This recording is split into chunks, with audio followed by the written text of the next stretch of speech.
यह एक ऐसे लड़के की कहानी है जो आदिवासी लड़का अमेरिका में बहुत बड़ा विज्ञानी बना दोस्तों। गढ़चिरौली के हल्मी ने कठिन परिश्रम से तय किया सफ़र दोस्तों, कामयाबी का सफ़र। एक जुनून की कहानी, एक संघर्ष की कहानी है दोस्तों। तो मैं चलिए दोस्तों, नई दुनिया से लिया गया है दोस्तों, यह स्टोरी कवर किया गया है, तो मैं आपको सुनाता हूँ। हौसला बुलंद और समर्पित भाव से लक्ष्य को हासिल करने के लिए मेहनत की जाए तो कुछ भी असंभव नहीं है दोस्तों। इस कहावत को महाराष्ट्र के गढ़चिरौली के सुदूर गांव के भास्कर हल्मी ने सही साबित किया है। हल्मी को बचपन में एक समय का भोजन पाने के लिए संघर्ष करना पड़ता था, लेकिन उन्होंने हार नहीं मानी, जिंदगी के झंझावातों का डटकर सामना किया और अमेरिका में विज्ञानी बनकर लोगों के सामने एक उदाहरण प्रस्तुत किया है। मुश्किलों के बीच किस तरह रास्ता बनाते हुए लक्ष्य तक पहुंचा जाता है। कुरखेड़ा तहसील के चिरचाड़ी गांव में आदिवासी समुदाय में पले बढ़े हल्मी अमेरिका के मैरीलैंड में बायोफार्मास्यूटिकल कंपनी सीरोनॉमिक्स इंक के अनुसंधान विभाग में वरिष्ठ विज्ञानी है। यह कंपनी जेनेटिक मेडिसिन में अनुसंधान करती है। विज्ञानी बनने की यह यात्रा बाधाओं से भरी रही है। वह बचपन से ही मेधावी रहे। वह अपने चाड़ी गांव से विज्ञान में स्नातक, मास्टर डिग्री और पीएचडी की डिग्री हासिल करने वाले पहले व्यक्ति हैं। हालात तब बेहतर हुए जब हल्मी के पिता को 100 किलोमीटर से अधिक दूर कसनपुर तहसील के एक स्कूल में रसोइयों की नौकरी लगी, मतलब खाना बनाने वाले की।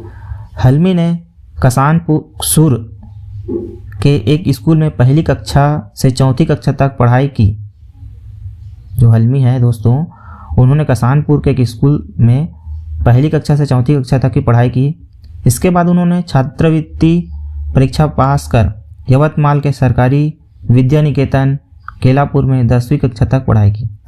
उन्होंने जैसे बताया, उसके पिताजी ने बताया, मेरे पिता ने कक्षा के मूल्य को समझा और यह सुनिश्चित किया कि मैं और मेरे भाई बहन अपनी पढ़ाई पूरी करें। गढ़चिरौली के कॉलेज से विज्ञान स्नातक की डिग्री हासिल करने के बाद हल्मी ने नागपुर में विज्ञान संस्थान से रसायन विज्ञान में स्नातकोत्तर और की उपाधि प्राप्त की। 2003 में हल्मी को नागपुर में Lakshmi Narayan institute of technology LIT में सहायक प्रोफेसर के रूप में नियुक्त किया गया था। इसी दौरान उन्होंने महाराष्ट्र लोक सेवा आयोग MPSC की परीक्षा पास की, लेकिन उनका ध्यान अनुसंधान पर बना रहा। हल्मी ने मिशिगन टेक्नोलॉजिकल यूनिवर्सिटी से PhD की उपाधि प्राप्त की है। गरीबी के दिन जिंदा रहने के लिए पकाकर खाते थे महुआ के फूल हल्मी। देखिए दोस्तों, हल्मी का बचपन कितना संघर्ष भरा रहा। बचपन के दिनों को याद करते हुए हल्मी ने बताया कि उन्होंने किस तरह एक समय का भोजन भी बड़ी मुश्किल से मिलता था। 44 वर्षीय विज्ञानी ने कहा, परिवार को काम नहीं मिल पाता था, कभी कभी तो खाने के लिए कुछ नहीं मिल पाता था। वर्ष में कुछ महीने, विशेष रूप से मानसून के दिनों में सारी फसल बर्बाद हो जाती थी, कोई अन्य काम भी नहीं मिलता था। देखिए दोस्तों, हमारे अगर YouTube में आप नए हैं तो हमारे चैनल को सब्सक्राइब कर लीजिए दोस्तों। ऐसी है आपको मोटिवेशनल यहाँ से मिलता रहेगा, मोटिवेशन आपको मिलता रहेगा दोस्तों। और ये YouTube चैनल आपको वैकेंसी संबंधित या आपको ऑल न्यूज़ आपको यहाँ पहुँचाता रहेगा दोस्तों। तो हल्मी के बारे में आज चलो बताते हैं दोस्तों। कोई अन्य काम भी नहीं मिल पाता था उसको बचपन के दिनों में, ताकि परिवार के लिए भोजन की व्यवस्था हो सके। उन्होंने कहा, जिंदा रहने के लिए हम लोग महुआ के फूल को पकाकर खाते थे। हम पर सोद, जो एक जंगली चावल है, इकट्ठा करते थे और चावल के आटे को पानी में पकाते थे और अपना पेट भरने के लिए पीते थे। मतलब जो पानी जो है उसको अम्बिल बोला जाता था उधर। सिर्फ हम ही नहीं बल्कि गांव के 90% लोग इसी तरह से ज़िंदगी गुजारते थे। देखिए दोस्तों, इसकी कहानी को आप पढ़ें सार रूप में तो कितना संघर्ष भरा रहा होगा। कैसे एक आदिवासी लड़का अमेरिका में बड़ा विज्ञानी बना दोस्तों।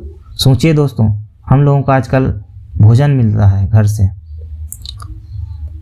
और बहुत सारे मिल रहे हैं, लेकिन हल्मी, जिसको एक समय का भोजन भी नहीं मिलना दूरभर था दोस्तों, कैसे अपने संघर्ष के दिनों को, जैसे उन्होंने बताया, संघर्ष के दिनों में किस तरह से कठिनाइयाँ प्रस्तुत हो रही थी।